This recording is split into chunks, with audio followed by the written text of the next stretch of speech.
بسم الله الرحمن الرحيم، والصلاة والسلام على المبعوث رحمة للعالمين محمد عليه أفضل الصلاة والسلام.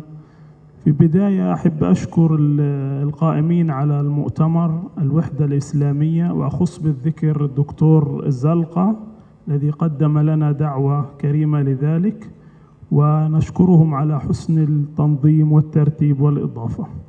هذا البحث عبارة عن أسس ومبادئ إدارة الدولة الإسلامية في عهد الرسول عليه الصلاة والسلام والخلفاء الراشدين، من إعداد الدكتور محمد أحمد عيد الكردي، وأنا أقدمه نيابة عنه لأنه لا يستطيع أن يأتي لتقديمه.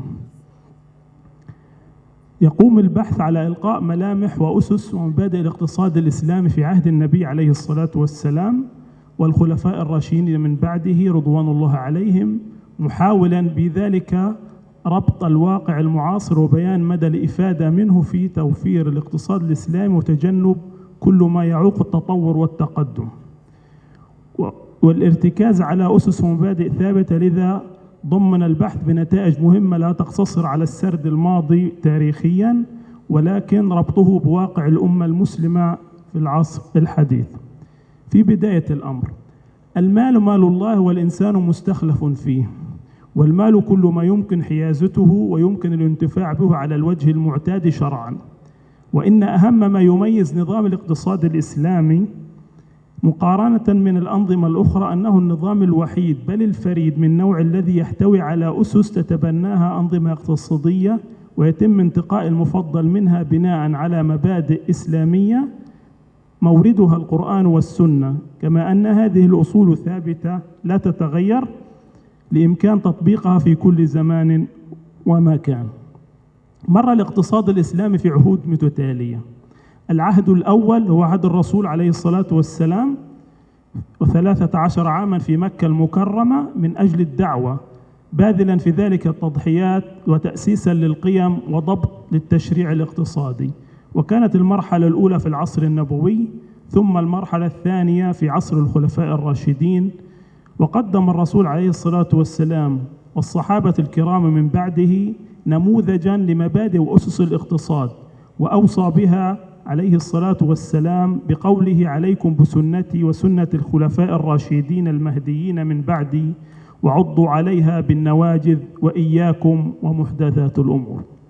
الإسلام ضمن للفرد المسلم حلية التملك والتصرف والعمل والتجارة، وهي حقوق كفلتها الشريعة وحثت عليها النصوص الشرعية، بل ودعت إلى حماية حقوق الأقلية وأهل الذمة في ذلك، فلهم سائر الحقوق السابقة، كما أن دماءهم وأموالهم معصومة فلا يجوز التعدي عليها، وهذا من محاسن الإسلام وكمال تشريعاته.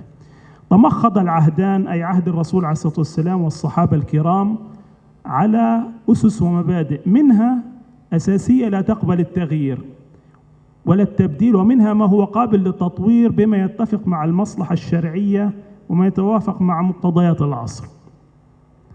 ومن هنا نلخص باختصار أن عهد الرسول عليه الصلاة والسلام عرفت مبادئ الاقتصاد واستخدموها في حياتهم، وفيما يلي أهم هذه المبادئ: 1. ممارسة نشاطات مباحة من أجل الوصول لأهداف مشروعة، وذلك بما يتفق مع المصلحة العامة. وهنا نؤكد أن في هذه اللحظة الغاية لا تبرر الوسيلة في الشرع الإسلامي. 2. الرقابة الذاتية، بما يعني أن المسؤولين يقومون بواجباتهم رؤساء ومرؤوسون على مستوى عالي من المسؤولية، امتثالا لقوله تعالى: والذين هم لأماناتهم وعهدهم راعون. 3. يقوم الاقتصاد على قواعد وأحكام قانونية واضحة مصدرها الشريعة، سواء كانت الكتاب والسنة المطهرة أو اجتهاد ثابتة كالعرف والإجماع، أو اجتهادات متغيرة كالقياس وسد الذرائع والاستحسان والاستحصاب ونحوها. مبدأ تقسيم العمل، ويطلق عليه مبدأ التخصص عند علماء الاقتصاد، ويعني الاستخدام الأمثل للقوى العاملة، كما قال يوسف عليه السلام: اجعلني على خزائن الأرض إني حفيظ عليم. وقال الرسول عليه الصلاة والسلام في حديث: استعينوا على كل صنعة بصالح أهلها. 5 أو 6 تحقيق التوازن بين الحاجات المادية والروحية والنفسية والفكرية للإنسان بشكل متكامل، مصداقا لقوله تعالى: وابتغ فيما آتاك الله الدار الآخرة ولا تنس نصيبك من الدنيا وأحسن كما أحسن الله إليك ولا تبغي الفساد في الأرض إن الله لا يحب المفسدين. خامساً، التأكيد أو التكامل بين السلطة والمسؤولية، وتعرف في الإدارة بأنها القدرة الشرعية التي تناط بشخص ما أو بوظيفة ما، والتي يجري قبولها ليس فقط في الممارسة القدوة ولكن من قبل الذي تمارس عليه. سابعاً، الكفاية والجدارة في العمل وتحمل النتائج وحرص المسلمين على مبدئها في الجدارة والكفاية. ولما طلب أبو ذر الغفاري رضي الله عنه الإمارة قال له الرسول عليه الصلاة والسلام: يا رسول الله استعملني، فضرب بيده على منكبيه ثم قال: يا أبا ذر إنك ضعيف، وإنها أمانة، وإنها يوم القيامة خزي وندامة إلا من أخذها بحقها وأدى الذي عليها. وحسن التدبير وفق المسارع الشرعية، قال تعالى: يدبر الأمر في السماوات والأرض، بما يدل على التفكر في الأمر والنظر فيه وإلى ما تؤول إليه العواقب. وهناك مفهوم آخر يتم التطرق عليه هو مفهوم المصالح الشرعية، وبه أمران: المصلحة الحقيقية أو الضرورية، وهي راجعة لحفظ أمور 5: الدين والنفس والعقل والنسل والمال، الكليات ال5 للإسلام. والمصالح المرسلة، وهي تلك التي اقتضتها البيئات الجديدة بما بعد موت الرسول عليه الصلاة والسلام وانقطاع الوحي، بما استجد من أمور لم يتطرق لها الصحابة أو الرسول عليه الصلاة والسلام. عكف الرسول عليه السلام منذ وصوله إلى المدينة المنورة رسم السياسة العامة والتنظيم الملائم، فأصدر وثيقة ما تسمى بالصحيفة، ويمكن اعتبارها بالمفهوم السياسي دستوراً قامت عليها للدولة الجديدة، ومن بنودها من مبادئ الاقتصاد أيضاً. ويلاحظ ظهور تنظيمات مالية لم يعرفها المجتمع آنذاك كالزكاة والغنائم والجزية، وظهور معايير جديدة لمن أراد أن يلتحق بالسلك الوظيفي في الدولة، مثل القوة والعلم والأمانة، كما ظهرت قاعدة الكفاية، حيث أن لها مفهوما إداريا في حياة الموظف الذي يتلقى أجرا معينا مقابل عمله. ظهور معايير رقابية لم تعرف من قبل، وقد أجملتها الآية الكريمة: وقل اعملوا فسيرى الله عملكم ورسوله والمؤمنون. والآية هنا تشير إلى 3 أنواع من الرقابة: الرقابة الذاتية، والرقابة الإدارية، والرقابة الشعبية أو الشعبوية. ثانياً، عهد الصحابة أو الخلفاء الراشدين.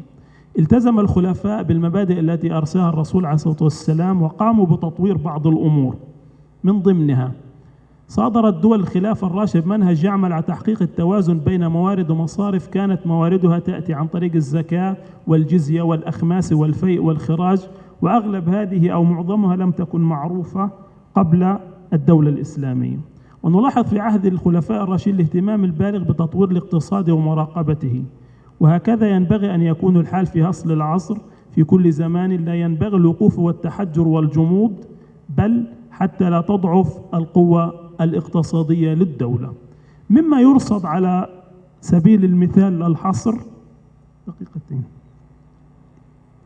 من مهام الولاة مثلا إعمار الولايات كحفر الآبار وغيرها، وكان هناك الخراج والجزية، واعتمدت دولة الخلافة الراشدة على العشر، وهو ما يقابل الجمارك في عصرنا الحالي، والجزية طبعا معروفة. وكانت الغنائم برضو، فإن الخمس يقصد به دفع خمس الغنائم وما أفاء الله عليه.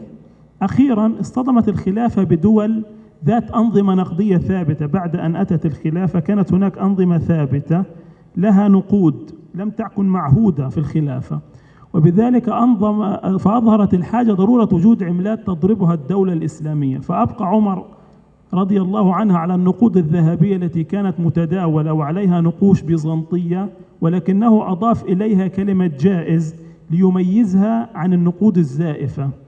وأصبح عمر أول من ضرب عليه رضوان الله من ضرب النقود في الإسلام، فاعتمد النقش الفارسي وأصبح إليها عبارة أو أضاف إليها عبارة الحمد لله. ختاما، هناك بعض التوصيات. أولا، الاقتصاد الإسلامي هو مجموعة المبادئ التي تحكم النشاط في الدولة وفقا للقرآن والسنة.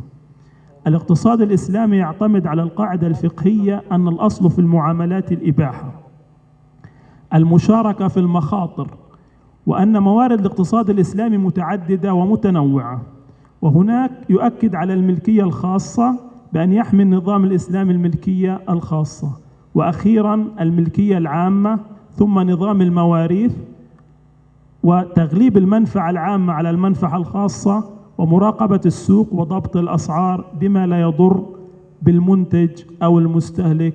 مع الشكر والتقدير، والسلام عليكم ورحمة الله وبركاته.